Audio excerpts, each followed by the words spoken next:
Convosco. Ele está no meio de nós. Proclamação do Evangelho de Jesus Cristo segundo Lucas. Glória a vós, Senhor. Lucas capítulo 24, 35 a 48. Naquele tempo, os 2 discípulos contaram o que tinha acontecido no caminho e como tinham reconhecido Jesus ao partir do pão.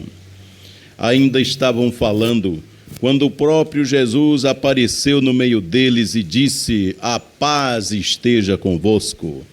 Eles ficaram assustados e cheios de medo, pensando que estavam vendo um fantasma. Mas Jesus disse: "Por que estáis preocupados? E por que tendes dúvidas no coração?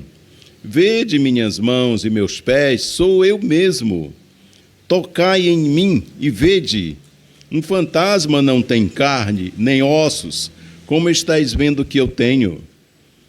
E dizendo isso, Jesus mostrou-lhes as mãos e os pés. Mas eles ainda não podiam acreditar, porque estavam muito alegres e surpresos. Então Jesus disse: "Tendes aqui alguma coisa para comer?" Deram-lhe um pedaço de peixe assado. Ele o tomou e comeu diante deles. Depois disse-lhes: "São estas as coisas que vos falei quando ainda estava convosco.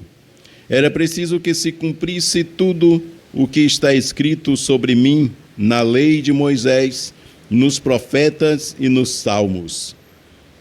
Então, Jesus abriu a inteligência dos discípulos para entenderem as Escrituras e lhes disse: "Assim está escrito: o Cristo sofrerá e ressuscitará dos mortos ao terceiro dia, e no seu nome serão anunciados a conversão e o perdão dos pecados. E todas as nações, começando por Jerusalém, vós sereis testemunhas de tudo isso." Palavra da salvação. Glória a vós, Senhor. Pelas palavras do Santo Evangelho sejam perdoados os nossos pecados. Amém. Louvor a vós, ó Cristo. Então, meus queridos, amados irmãos e irmãs, é com muita alegria que vos recebemos mais uma vez nesse terceiro domingo da Páscoa, e o fazemos muito bem quando celebrada a Páscoa da Ressurreição, a gente não deixa de se encontrar para testemunhar, não é? Ver o testemunho, testemunhar ouvindo as leituras das aparições de Jesus pós-ressurreição, ainda ou já ressuscitado, melhor dizendo. Às vezes se ouve dizer que Jesus foi um ingênuo, não é? Um ingênuo que quis mudar o mundo e não conseguiu. Conseguiu ou não? Jesus conseguiu mudar o mundo? Com certeza absoluta, não é? Conseguiu mudar o mundo, não na maneira ou da maneira como esperavam. Esperavam um Jesus cavaleiro, montado num cavalo, com espada na mão para fazer guerra. E Jesus mudou o mundo de outra forma, através do amor, através do perdão, que é um dos últimos atos que ele faz ainda em vida, antes de dar o último suspiro, não é? Ora, Jesus mudou o mundo ou não? É a questão. Ora, a esta objeção feita por muitos, nós temos aí tanto a primeira leitura como o Evangelho uma resposta perfeita, não é? A ressurreição de Jesus significa exatamente que ele exatamente isto, exatamente que Jesus acertou. Jesus não se enganou e que Deus lhe deu razão. Aí nós vemos o versículo 15 da primeira leitura no discurso de Pedro, né? "Enquanto vocês fizeram morrer aquele que fez viver, Deus o ressuscitou dos mortos", né?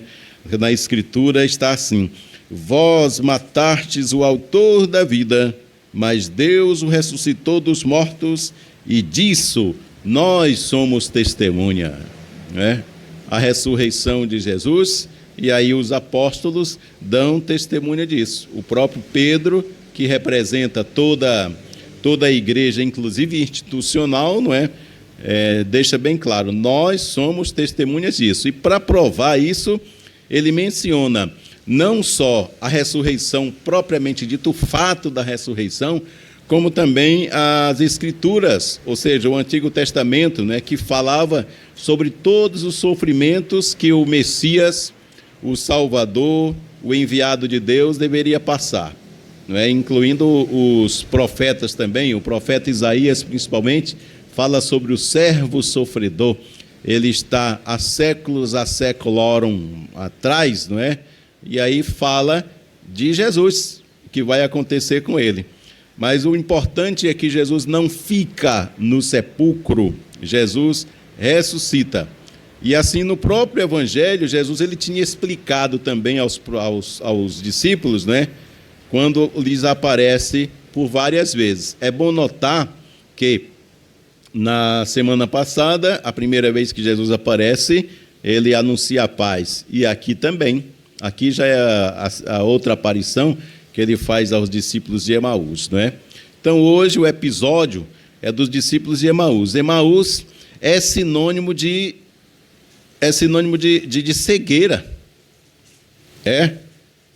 Isto é, ir para Emaús não é somente ir para casa, não é somente ir embora, depois de ter visto Jesus levar a surra, ser cuspido no rosto, carregar a cruz, ser crucificado e morrer.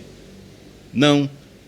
Ir para Emaús significa abandonar o projeto de Deus. A decepção foi tão grande que eles estão indo embora. Abandona o projeto de Jesus.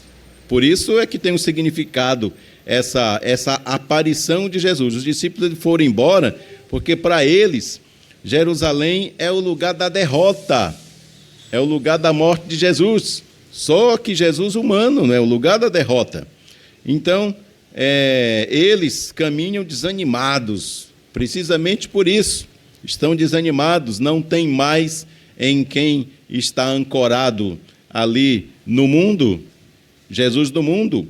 E aí perdem o sentido da vida. E realmente estar sem Deus é estar sem nada. Estar sem Jesus realmente é estar sem vida, é estar sem a vida. Então Jesus ele aparece mais uma vez e o desânimo dos discípulos não permite que eles o reconheçam. Jesus, apesar de Jesus ter ensinado e ter na prática mostrado que caminha conosco.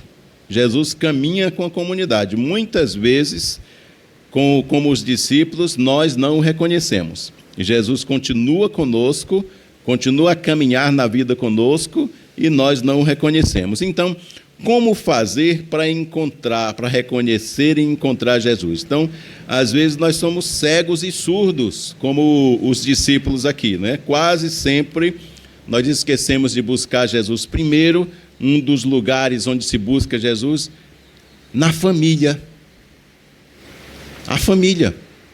O bom relacionamento, o esforço que cada casal faz para viver em paz, em união dentro da família, é a marca do Cristo. É exatamente você assumir esse compromisso, essa missão de ser uma presença de Cristo.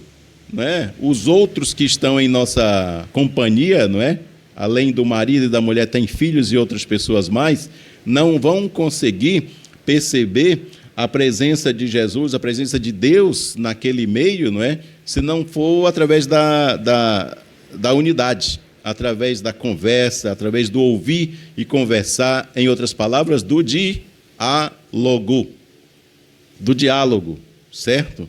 É muito importante, e aliás, é uma grande prova de amor, né, de companheirismo, a gente superar as diferenças. Graças a Deus somos diferentes, e o casal como tal é diferente um do outro, né? A prova de amor é exatamente superar essas diferenças. Portanto, a igreja, não é à toa que se chama igreja doméstica, não é? Essa presença de Deus nós podemos sentir e transmitir essa presença de Deus dentro da família. Depois, dentro da comunidade, saindo da família, dentro da comunidade de fé, né? Se interessar pelos movimentos, pelas pastorais, não na situação momento, que estamos no momento, mas quando a oportunidade aparecer, participar de movimentos de pastorais, das celebrações dominicais, como aqui estamos e como vocês aí estão, não é? É outra maneira da gente se encontrar e reconhecer Jesus Cristo. Mas, além desses meios comuns que já conhecemos, o próprio Jesus aqui, ele mostra 2 meios importantíssimos, né? O primeiro deles é a Sagrada Escritura, a Bíblia. É o primeiro elemento aqui que vai trazer a fé no reino de Deus. Tá? Quando no versículo 44, no Evangelho, Jesus ele fala sobre Moisés e os profetas e os salmos, né? Ele está se referindo ao Antigo Testamento, ele está se referindo à Sagrada Escritura, a Bíblia. Este é o primeiro elemento em que nós podemos conhecer e conviver perfeitamente com a presença de Deus. O outro qual é? A Isso, o partir do pão. O partir do pão significa precisamente isto, né? Os apóstolos o reconhecem, os discípulos reconheceram a Jesus ao partir do pão. Então, a Eucaristia é o segundo elemento que a fé em Jesus ressuscitado, ela é afora, melhor, mais real, mais presente. Então, isso hoje não é diferente, não. O mundo que nós estamos, que nós conhecemos, não é o cristão. Os cristãos, eles só vão perceber a presença de Jesus através da palavra e através do testemunho. Aliás, Jesus ressuscitado, ele avisa várias vezes que agora nós, depois da ressurreição, somos os testemunhos, né?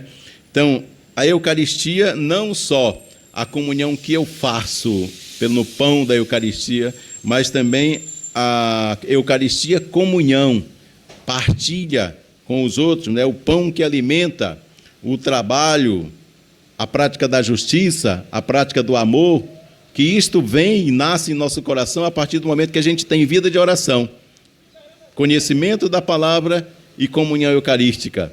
Isso dá o fruto que vai desenvolver em nós a justiça e a prática do amor. Então, muito claro, nós percebemos que quem não tem leitura da palavra, conhecimento da palavra, não tem vida de oração, busca de Deus, dificilmente vai ser uma pessoa de caridade.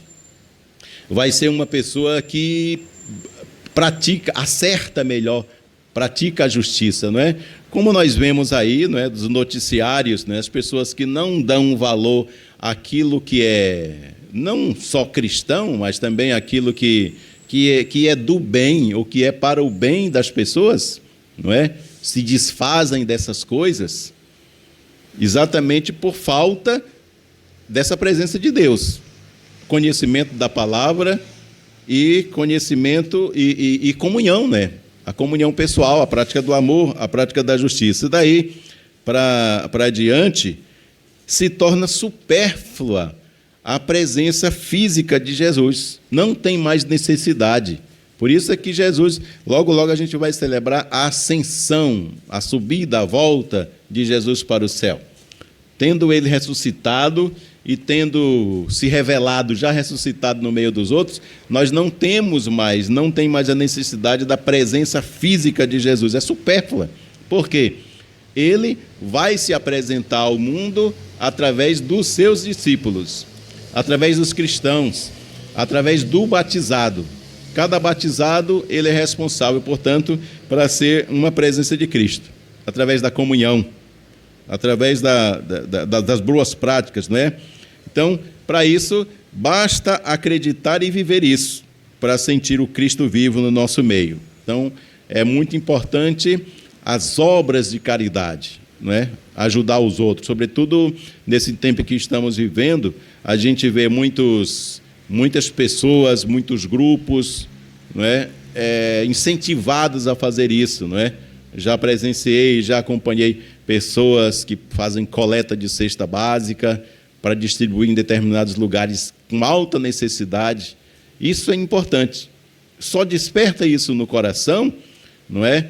Quem tem Deus no coração. Palavra de Deus, Eucaristia. Só desperta isso no coração quem tem Deus na vida, não é? Quem não tem, salvo isso, é para aparecer. E não é o caso. Não é o caso. Quem se alimenta da palavra de Deus e da Eucaristia, automaticamente é convidado, é chamado, estimulado a isso, não é? A socorrer quem precisa. Então, dessas duas formas, nós estamos caminhando bem. Por essas duas formas, ao encontro, ao conhecimento, à descoberta e à convivência com Jesus Cristo. A palavra e a Eucaristia. Vamos pedir a Deus para que nós estejamos sempre atentos à sua presença, várias outras formas pelas quais ele se manifesta. Louvado seja nosso Jesus Cristo.